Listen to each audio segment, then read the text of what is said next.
Sarah Martinez had grown used to being invisible. At 24, she worked as a junior graphic designer at Morrison & Associates, a mid-sized marketing firm in downtown Chicago. Every morning, she would arrive 15 minutes early, clutch her coffee like a shield, and settle into her corner cubicle where she could observe the office dynamics without drawing attention to herself. The office buzzed with activity, but Sarah remained in her quiet bubble. She had shoulder-length brown hair that she always kept in a simple ponytail, wore muted colors that helped her blend into the background, and spoke only when spoken to. Her colleagues knew her as the reliable one who never missed deadlines and always volunteered for extra work, but beyond that, she was practically a ghost. Then there was David Chen, the company's star account executive. At 31, he commanded every room he entered with his confident smile and sharp business suits. David had joined the firm 2 years ago and quickly became the golden boy, landing major clients and earning the admiration of both management and colleagues. He was everything Sarah was not, outgoing, charismatic, and seemingly perfect in every way. Sarah had developed feelings for David almost immediately after he joined the company. She would find herself stealing glances during meetings, her heart racing whenever he walked past her desk. But David barely knew she existed. When they worked on projects together, he would address his comments to the room in general, never making eye contact with her specifically. During office parties, he would mingle with everyone except her, as if she were part of the furniture. The painful truth was that David was completely focused on someone else. Rebecca Walsh, the stunning blonde marketing director from the 5th floor. Rebecca was everything Sarah wished she could be, confident, stylish, and socially magnetic. She wore designer clothes, drove a red BMW, and had the kind of laugh that made everyone turn their heads.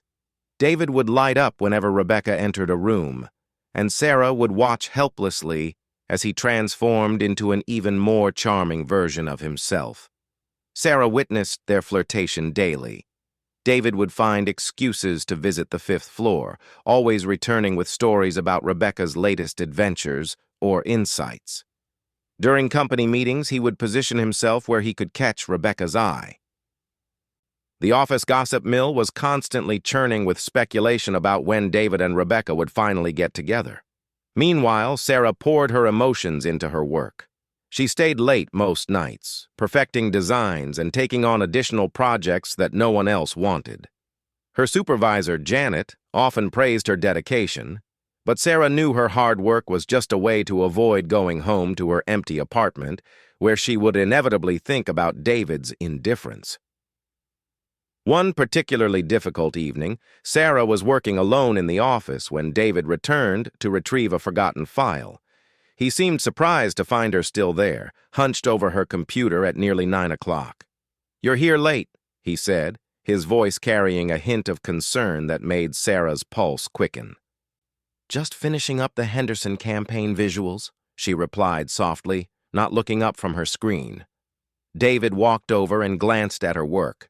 For a moment, Sarah allowed herself to hope that this might be the beginning of a real conversation.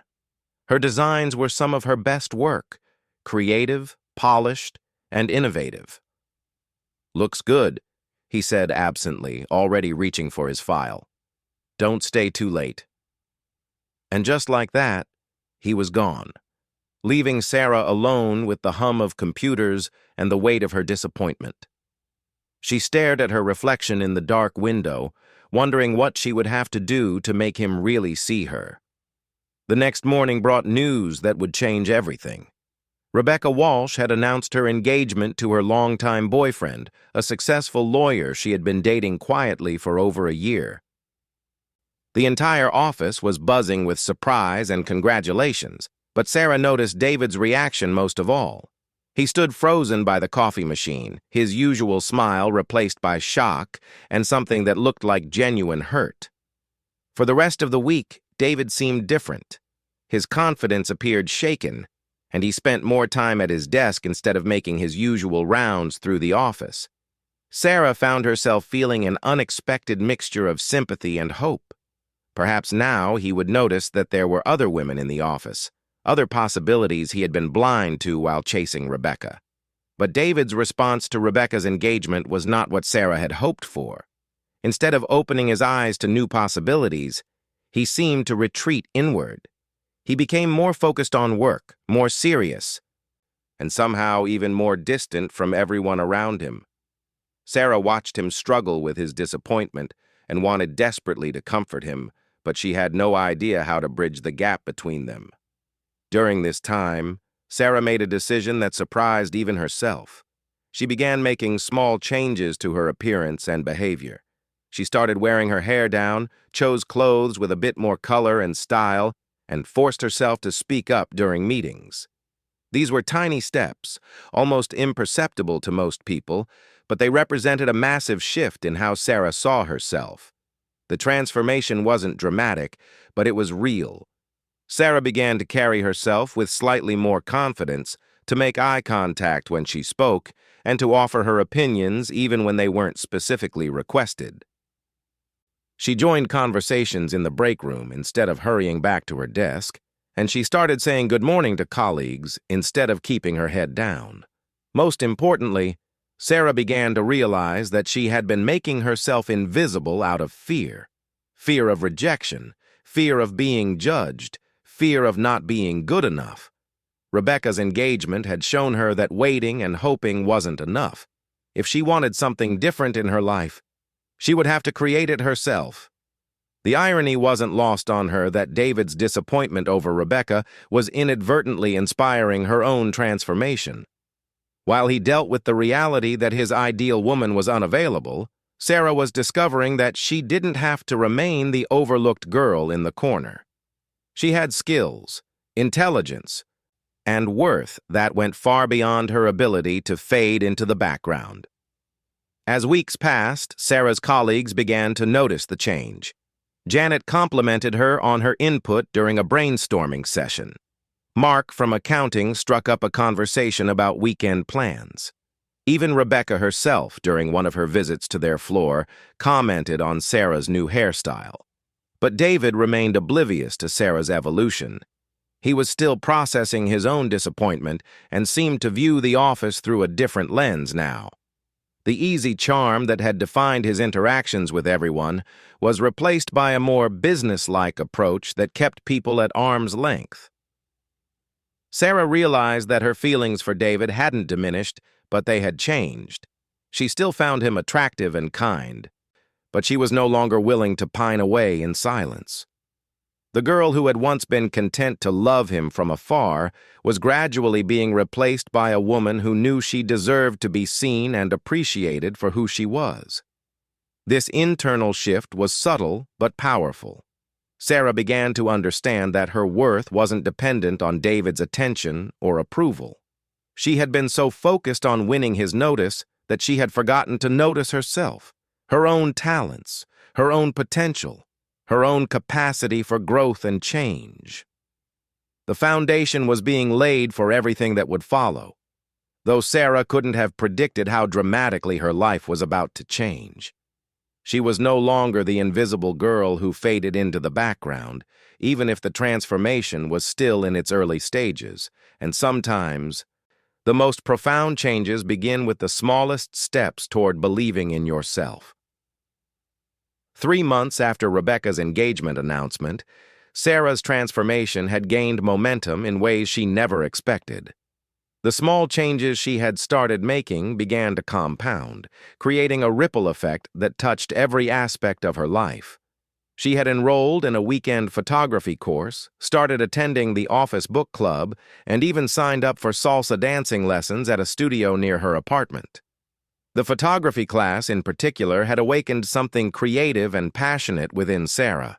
She discovered that she had a natural eye for capturing moments and emotions that others missed. Her instructor, Elena, was a professional photographer who encouraged Sarah to see the world differently, to look for beauty and story in unexpected places.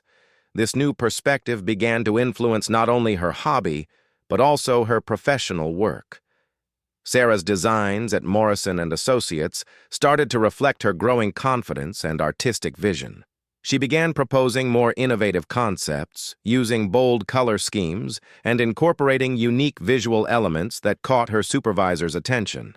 Janet started assigning her more high-profile projects, and other departments began specifically requesting Sarah's creative input. It was during this period of personal and professional growth that Sarah first noticed David watching her. She was presenting a campaign concept to a room full of senior staff, including David, when she caught him staring at her with an expression she had never seen before. It wasn't the casual indifference she was used to. There was something more focused, more curious in his gaze. After the meeting, David approached her desk, something he had never done before outside of work necessity. "That was an impressive presentation," he said, leaning against her cubicle wall with a slight smile. "The visual strategy for the Peterson account was really creative. Where did that concept come from?" Sarah felt her cheeks warm, but she maintained eye contact as she answered. "I've been taking some photography classes, and it's changed how I see composition and storytelling. I thought those principles might work well for this campaign." "Photography?" David's eyebrows raised with genuine interest. "That's really cool. I never knew you were into that." The conversation lasted only a few minutes, but it was the longest personal exchange they had ever had. Sarah walked home that evening with a spring in her step, replaying every word and trying not to read too much into what might have been simple professional courtesy. But David's attention didn't stop there. Over the following weeks, he began making small gestures that suggested he was seeing Sarah in a new light. He would ask for her opinion during team meetings, compliment her work in front of others, and sometimes stop by her desk to chat about non-work topics. These interactions were still brief and professional, but they represented a dramatic shift from his previous indifference. Sarah found herself in an unexpected position. The attention she had longed for was finally coming, but it arrived at a time when she was learning to value herself independently of David's approval. The irony wasn't lost on her. Just as she was becoming less desperate for his notice, he was beginning to offer it freely. Meanwhile, changes in the office dynamics were creating new opportunities for connection. The company had announced a major restructuring that would involve collaboration between different departments. Sarah found herself assigned to work closely with David's team on a 6-month project for their largest client. This meant regular meetings, shared deadlines, and the kind of sustained interaction that had never existed between them before. During their first project planning session, Sarah was struck by how different David seemed from the confident charmer she had observed from afar. Working closely with him revealed a more thoughtful, sometimes uncertain side of his personality. He was still professional and capable, but he also asked for input, admitted when he wasn't sure about something, and showed a collaborative spirit that surprised her. "I have to admit," David said during one late-night planning session, "I've always thought of the creative team as somewhat mysterious. You all seem to have this ability to see things the rest of us miss." "It's not mysterious," Sarah replied with a small smile. "It's just about paying attention to details and being willing to look at things from different angles." "Is that what your photography teaches you?" Sarah nodded, then made a decision that would have been impossible for the old version of herself. "Would you like to see some of my work sometime? I mean, if you're curious about the creative process." David's face lit up with genuine interest. "I'd love that. Are you free this Saturday? Maybe we could grab coffee and you could show me some of your photos." The coffee date was not romantic in any traditional sense, but it marked a significant shift in their relationship. Sarah brought her portfolio, and David proved to be an engaged and appreciative audience. He asked thoughtful questions about her techniques, her inspiration, and her artistic goals. For the first time, Sarah felt truly seen by him, not as the quiet girl from the corner cubicle, but as a person with interesting thoughts and talents. "You have a really unique perspective," David said, studying a photograph Sarah had taken of an elderly man feeding pigeons in the park. "There's something about the way you capture people that makes me want to know their stories." "That's exactly what I'm trying to do," Sarah replied, feeling understood in a way that made her chest tight with emotion. "I think everyone has a story worth telling, but most people are too busy or distracted to notice." David looked at her directly, and Sarah saw something shift in his expression. "I think I've been one of those distracted people." Their collaboration on the major client project deepened their connection. Sarah found that David was an excellent listener and a creative problem solver who valued her input.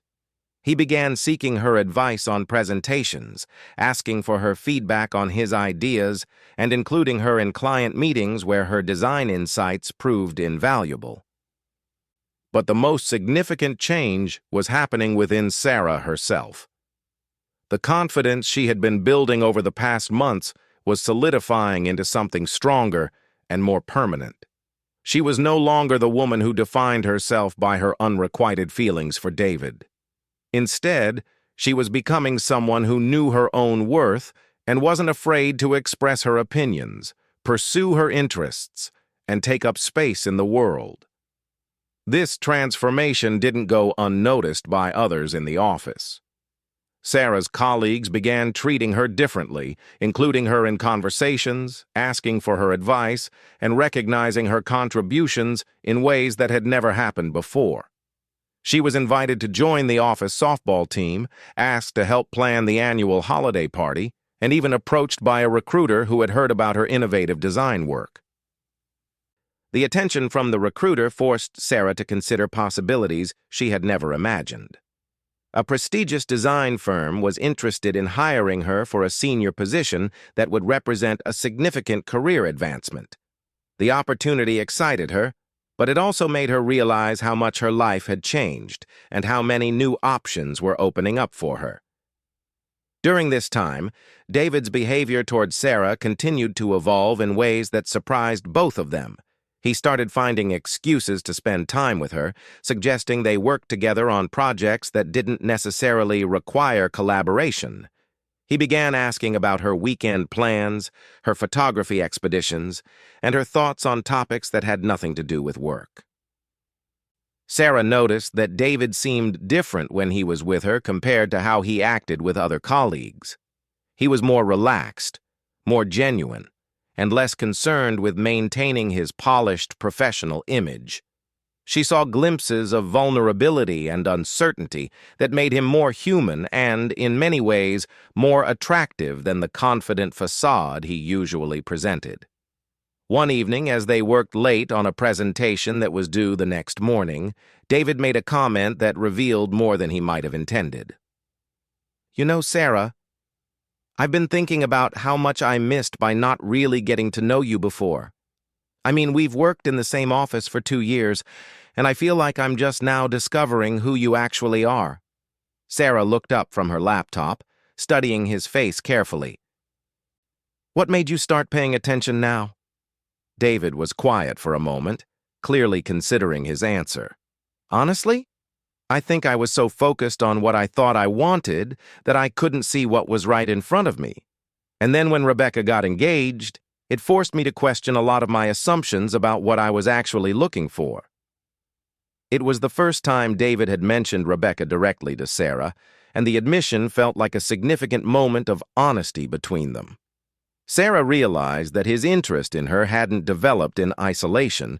It was connected to his disappointment about Rebecca, but it was also something more complex and genuine than she had initially understood. The conversation marked a turning point in their relationship, but it also highlighted the complicated emotions Sarah was navigating. The attention she had once desperately wanted was now arriving at a time when she was strong enough to evaluate it critically. She cared about David, but she was no longer willing to be anyone's second choice or consolation prize. As their deadline approached and they worked side by side in the empty office, Sarah felt the weight of possibility and uncertainty. The woman she had become was capable of handling whatever came next, but she wasn't sure she wanted to risk her newfound confidence on someone whose feelings might be influenced by rebound emotions and timing rather than genuine recognition of who she was. The turning point came on a rainy Thursday evening in October. Sarah and David had been working together intensively for 3 months, and their professional partnership had evolved into something that felt increasingly personal. The major client project was nearing completion, and their success had earned recognition throughout the company. More importantly, their collaboration had revealed depths to both of their personalities that surprised everyone, including themselves. Sarah had made her decision about the job offer from the prestigious design firm. She was going to take it. The position offered everything she had been working toward: creative freedom, better compensation, and the opportunity to work with some of the industry's most talented people. She had planned to give her notice the following Monday, but first, she wanted to finish the project with David. That evening, they were alone in the conference room, putting the final touches on their presentation for the client meeting scheduled for the next day. The rain outside created a cozy atmosphere, and they had been working in comfortable silence for over an hour when David suddenly stopped typing and looked at her. "Sarah, can I ask you something?" She glanced up from her laptop, noting the serious tone in his voice. "Of course. Are you seeing someone?" The question caught her off guard. In all their conversations over the past months, David had never asked anything so direct about her personal life. "No, I'm not. Why do you ask?" David closed his laptop and turned to face her fully. "Because I've been trying to figure out how to tell you that I have feelings for you, and I realized I don't even know if you're available or interested." Sarah felt her heart racing, but her response was calmer than she would have expected 6 months earlier. "What kind of feelings?" "The kind that keep me awake thinking about our conversations.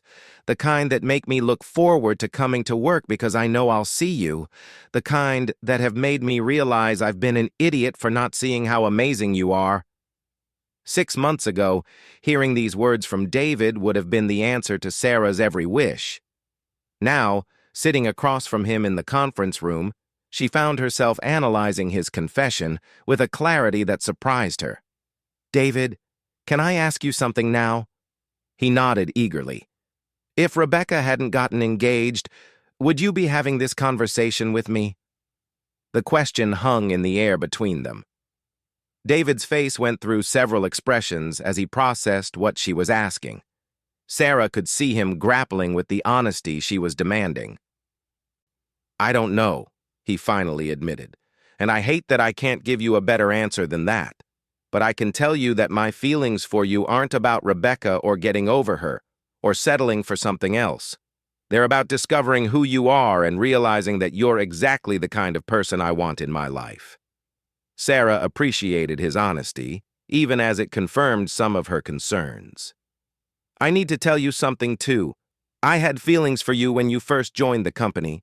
I watched you focus all your attention on Rebecca, and it hurt. But it also taught me something important about myself." David's expression shifted to surprise and what looked like regret. "I had no idea. Sarah, I'm sorry. I was completely blind. Don't apologize. It was probably the best thing that could have happened to me. Watching you pursue someone else forced me to stop waiting for someone to notice me and start building a life I actually wanted. The woman sitting here talking to you now exists because you didn't pay attention to me back then." David leaned back in his chair, clearly processing this revelation. "So where does that leave us?" Sarah had been thinking about this question for weeks, preparing for a conversation she knew would eventually come. "It leaves us figuring out if what you're feeling now is real enough to build something on, or if it's just the result of proximity and timing." Over the next few weeks, David set out to prove that his feelings were genuine. But his approach was different from what Sarah might have expected from the old David, the charming account executive who had pursued Rebecca with grand gestures and public displays of interest. Instead, David began paying attention to the small details of Sarah's life.